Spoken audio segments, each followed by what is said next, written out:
اس وقت چونکہ عام انسانی دل و دماغ پر مادیت چھائی ہوئی ہے، ملک مال ملک مال ملک مال، اس لیے تقریباً عالمی سطح پر انسانوں کی بہت بڑی تعداد یہ فیصلہ کیے ہوئے ہے کہ بنی ہوئی زندگی اس کی ہے جس کے کپڑے اچھے ہوں، جس کے پاس اپنا ذاتی مکان ہو، جس کے پاس بینکوں میں پیسے ہوں، جس کے پاس نت نئے قسم کے فرنیچر اور سامان کے ڈھیر لگے ہوئے ہوں، جس کے پاس سواری کے لیے شاندار قسم کی گاڑی ہو۔ جو اس وقت کی دنیا میں جو دنیا دیکھ رہی ہے کہ تقریباً بہت بڑی تعداد اس پر اسی کو سوچ رہی ہے، اسی کو دیکھ رہی ہے، اسی کے دوڑ بھاگ ہو رہی ہے۔ جتنی دوڑ بھاگ ہے، جتنی تگ و دو ہے، جتنی نقل و حرکت ہے مشرق و مغرب و شمال و جنوب کے درمیان انسانوں کی، بہت بڑی تعداد کی بنیاد نقل و حرکت کی یہی ہے۔ جس کے پاس جتنا پیسہ زیادہ، جس کے کپڑے جتنے اچھے، جس کا مکان جتنا شاندار، اس کی زندگی بنی ہوئی، جس کو لوگ کہتے ہیں کہ اپنا کیریئر بناؤ۔ کیا کہتے ہیں؟ آج کل کی زبان میں لوگ کہتے ہیں کیریئر بناؤ، اپنا فیوچر بناؤ، اپنا مستقبل بناؤ، اور اس بناؤ کی بنیادیں یہی سمجھے ہوئے ہیں، ملک اور مال اور اس کے درمیان کی جتنی چھوٹی بڑی چیزیں ہیں۔ لیکن عجیب بات ہے کہ جس نے انسانوں کو یہ زندگی دی ہے وہ ایک اکیلے اللہ کی ذات کہ جس نے جو کچھ کیا ہے بلا شرکت غیر کیا ہے۔ کائنات کا ذرہ ذرہ،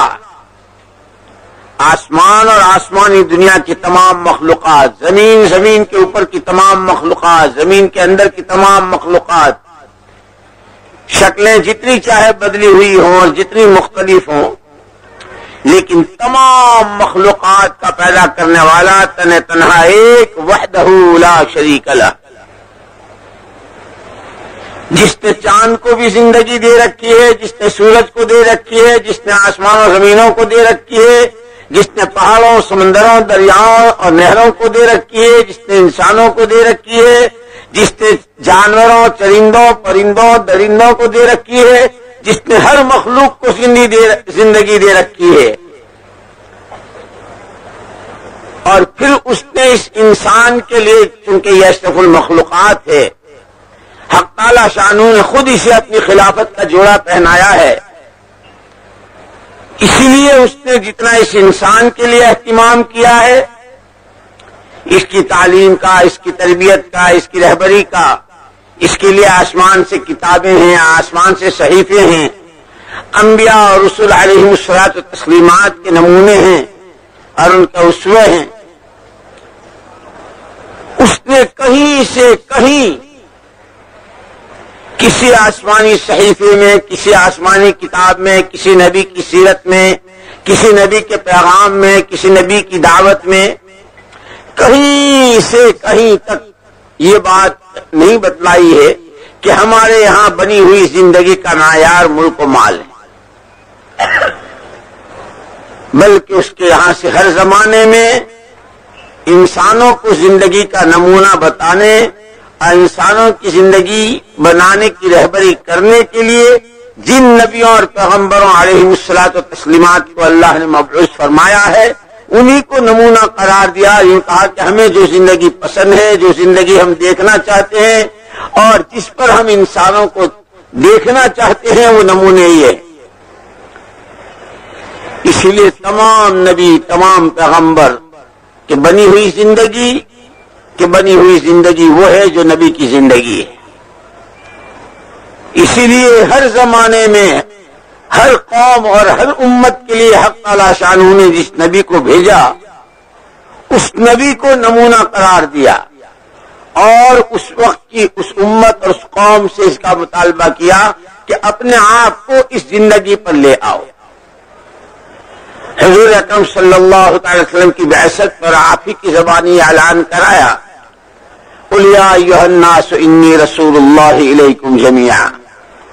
پیارے نبی صلی اللہ علیہ وسلم آپ اپنی زبان فیض ترجمان سے خود فرما دیجئے کہ لوگوں اب تم سب کے لیے اللہ نے مجھ کو بھیجا ہے، تم سب کے لیے مجھے اللہ نے بھیجا ہے۔ اب پھر قرآن نے کہا لقد کان لکم فی رسول اللہ اسوۃ حسنہ، کہ تمہارے لیے بہترین نمونہ محمد رسول اللہ صلی اللہ علیہ وسلم کی ذات بابرکت میں، اور حکم کے طور پر فرمایا وما آتاکم الرسول فخذوہ وما نہاکم عنہ فانتہوا، جو کچھ تمہیں پیغمبر خدا صلی اللہ علیہ وسلم دے اسے لے لو، اور جس سے تمہیں تمہارے نبی روکے اس سے رک جاؤ۔ تمہاری تمام تر کامیابیوں کے راز، تمہاری رہبری کے راز، تمہاری ہدایت کے راز، تمہارے فلاح و بہبود کے راز، تمہارے علو و عزت کے راز، تمہاری دنیا آخرت کے بننے کے راز تمام پنہا اور پوشیدہ ہیں، اور تمام مخفی و مضمر ہیں محمد رسول اللہ صلی اللہ علیہ وسلم کی اطاعت میں۔ حتیٰ کہ زندگی کے تمہارے وہ شعبے جس میں تمہیں اپنے مسئلے کا حل نظر نہ آتا ہو، اور تم تھک کر مایوس ہو کر یوں کہتے ہو کہ صاحب مسئلہ بہت سخت ہے، بہت سنگین ہے، اور مسئلہ لا ينحل ہے، قرآن کہتا ہے ان تطیعوہ تہتدوا،